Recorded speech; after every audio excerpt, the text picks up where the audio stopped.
त्रिकाली बहुत बहुत स्वागत है आपका हमारे चैनल पर। तो दोस्तों, आज मैं अपने चैनल तंत्र गुरु जी के माध्यम से ज़मीन के अंदर दबा हुआ खजाना कैसे प्राप्त होता है, इसके क्या मंत्र हैं और क्या संकेत जीवन में मिलते हैं। और आपकी यदि कुंडली में देखा जाए तो कुंडली के कुछ भाव होते हैं, कुछ योग होते हैं जिनसे पता लगाया जा सकता है कि आपको ज़मीन के नीचे का गड़ा हुआ धन या खजाना मिल सकता है।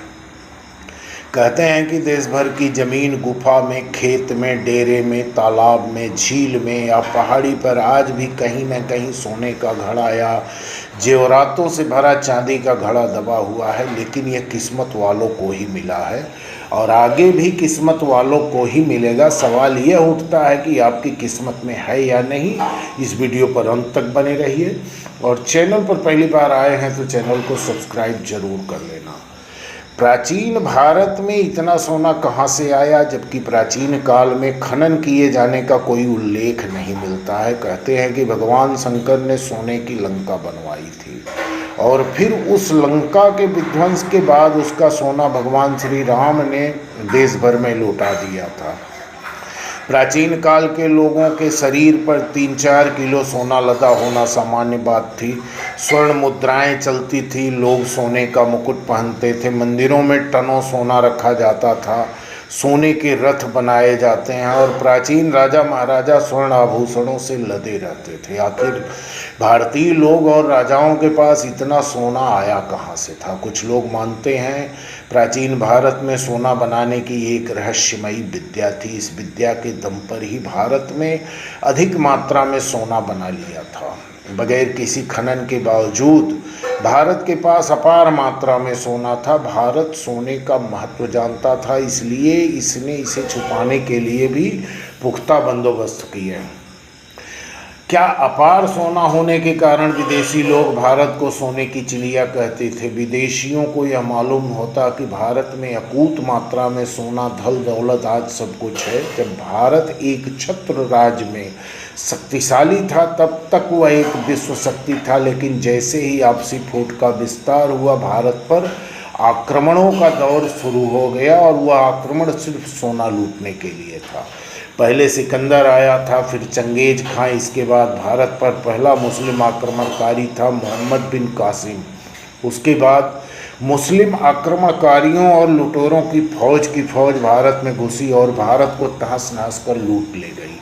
कहा जाता है कि सोमनाथ का मंदिर मोहम्मद गजनवी ने लूटा था। उसमें इतना सोना था कि वह उसे कभी पूरा लूट कर नहीं ले जा सका। इसके बाद बार बार आक्रमण होते रहे। बाबर भी यहाँ लूटने ही आया था, हालांकि उसने लूटने के साथ और भी बहुत कुछ किया था।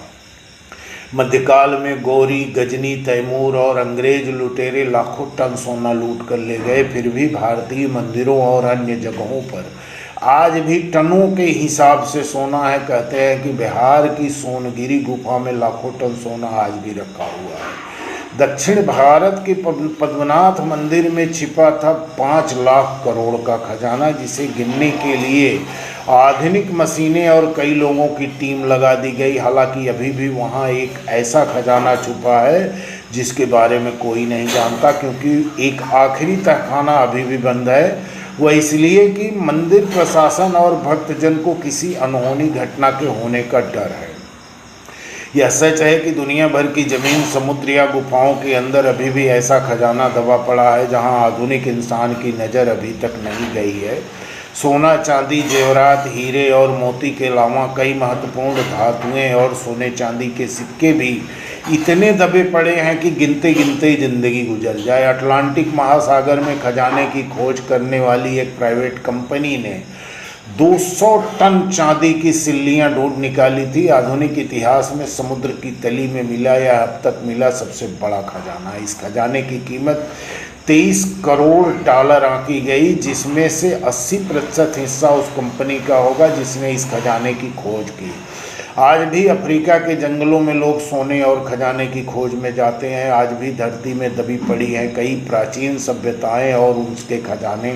आज भी धरती के विभिन्न इलाकों में बेशुमार धन और दौलत दबी पड़ी है, जिसे ढूंढने के लिए लोग मालूम क्या क्या उपाय कर रहे हैं। रातों रात करोड़पति बनने के लिए कुछ लोग इसी रास्ते को अपनाते हैं। तो खजाने की किस्सा कहानियाँ बड़ी लंबी है।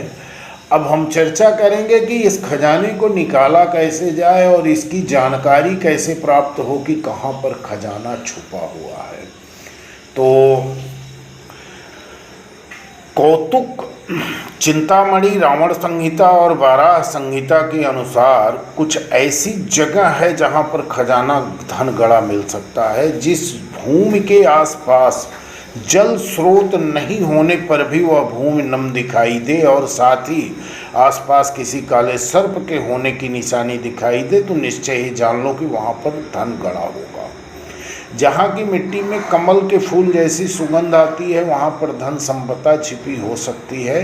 ऐसा भी कहा जाता है कि किसी स्थान पर बाज, कौआ, बकुला या अन्य बहुत सारे पक्षी बहुतायत बैठते हैं, वहाँ भी धन संपदा होने की संभावना प्रबल होती है। ऐसा भी कहते हैं कि यदि किसी एक ही जगह पर बहुत सारे पेड़ हों, लेकिन उनमें से भी किसी एक ही जगह पर पक्षी बैठता हो और वह भी यदि कोई बाज और कबूतर एक साथ बैठे हों, तो उस जगह पर निश्चित ही भूमि में धन छिपा होता है। जहाँ बारिश होने पर पानी वाली जगह पर घास न उगती हो, लेकिन गर्मी के मौसम में धूप में घास उगती हो, वहाँ ज़मीन के अंदर संपत्ति की संभावना होती है। जहाँ सांप, नेवले या गिरगिट निकलते हों या उनके बिल हो, वहाँ भी गड़ा धन होने की संभावना बताई गई है। इसी तरह जहाँ पौधे प्राकृतिक कद से ऊंचे हो, वहाँ भी गड़ा संपत्ति मिलने की संभावना होती है।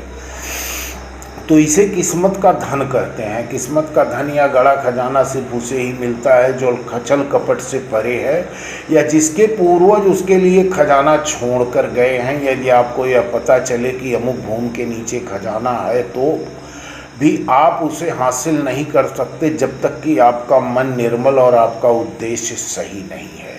और खजाना निकालने की पूजा विधि भी जरूरी होती है। कहते हैं कि यदि आपकी किस्मत में गड़ा हुआ धन लिखा है, तो वह कहीं पर भी होगा तो खुद ब खुद चलकर आप तक आ जाएगा और आप अनजाने में ही उसके पास चले जाएंगे। यह जानना जरूरी है कि जो व्यक्ति खजाने की खोज में निकला है, हो सकता है कि उसकी किस्मत में खजाना न हो।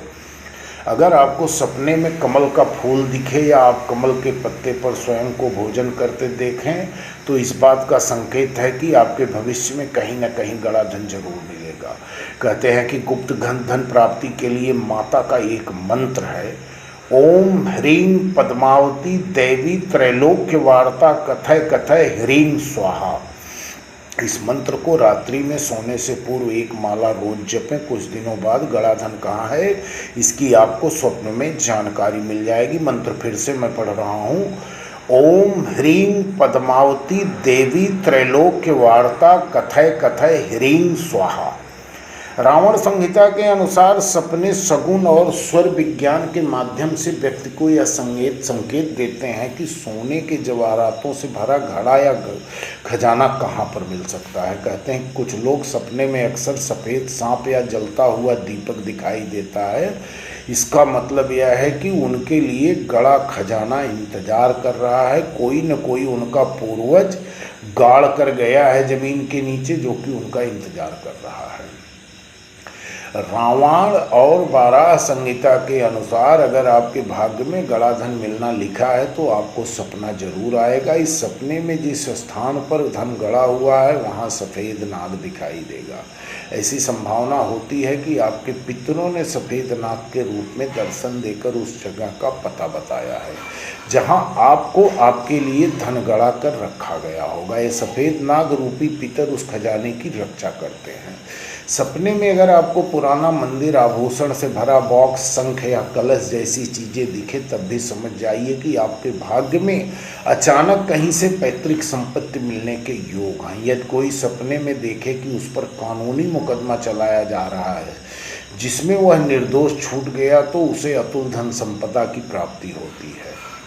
कहीं जाते समय नेवले द्वारा रास्ता काटना या नेवले का दिखना शुभ संकेत है। नेवला दिखना धन लाभ का संकेत होता है। आप सोकर उठे हों, उसी समय नेवला आपको दिख जाए तो गुप्त धन मिलने की संभावना रहती है।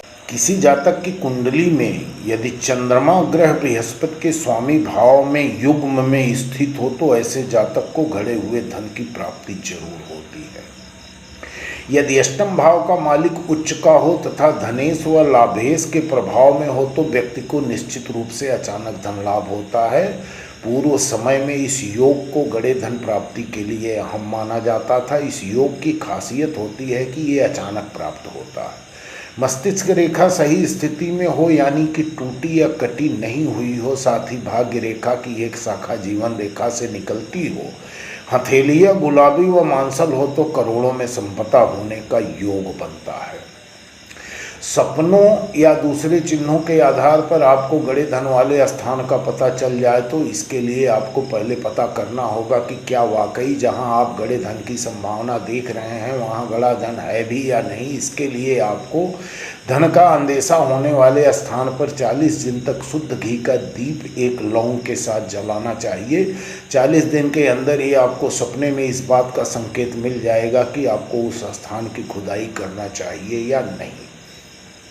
दूसरा तरीका यह है कि आप धन होने की संभावना वाली जगह पर एक लकड़ी की चौकी रखें, उस पर पान या पीपल का पत्ता रखकर उस पर एक सुपारी रखें, फिर हल्दी कुमकुम अक्षत और सुपारी रखकर घी का दीप जलाएं। ऐसा 40 दिन तक करें। बाद में सारे पत्ते और सुपारी को विसर्जित करते हुए ये प्रार्थना करें कि कोई अज्ञात शक्ति आपके गड़े धन का संकेत दे। अगर उस स्थान पर धन होगा तो आपको सपने में या फिर किसी दूसरी तरह से जरूर संकेत मिल जाएंगे। यदि आपको ऐसा लगता है कि किसी स्थान पर गड़ा धन हुआ है तो आप उस धन को प्राप्त करना चाहते हैं तो इसके लिए मंत्र है ओम नमो विघ्न विनाशाय निधि दर्शन कुरु कुरु स्वाहा। फिर से मंत्र पढ़ रहा हूँ, ओम नमो विघ्न विनाशाय निधि दर्शन कुरु कुरु स्वाहा। इसे 10,000 बार विधिवत जपने के बाद किसी जानकार से उक्त भूमि की शुद्धि कराई जाती है और वहाँ से सभी तरह की आपदा को हटाया जाता है। लेकिन यदि जानकार सही नहीं होगा तो इसके दुष्परिणाम बड़े भयानक होते हैं और जानबूझकर छिपा कर रखे गए अधिकतर धन के भंडार को मंत्रों से बांधा गया है। ऐसे धन को प्राप्त करने के लिए किसी जानकार से उक्त मंत्रों की जानकारी ही उस खजाने को पा सकता है। कहते हैं कि ऐसे कुछ बंधन के रक्षक कोई भूत या प्रेत भी हो सकते हैं। खजाने के मालिक किसी जानकार से जमीन में गाड़ने के बाद उस जमीन के आसपास तंत्र मंत्र द्वारा नाग की चौकी या भूत की चौकी बिठा देते हैं। हालांकि ऐसा धन प्राप्त करना खतरनाक माना गया है। तो दोस्तों, इसी के साथ वीडियो समाप्त कर रहा हूं। कमेंट में ओम नमः शिवाय जरूर लिखना और चैनल पर पहली बार आए हो तो चैनल को सब्सक्राइब करके घंटी की बटन दबा लेना। धन्यवाद। जय मां भद्रकाली।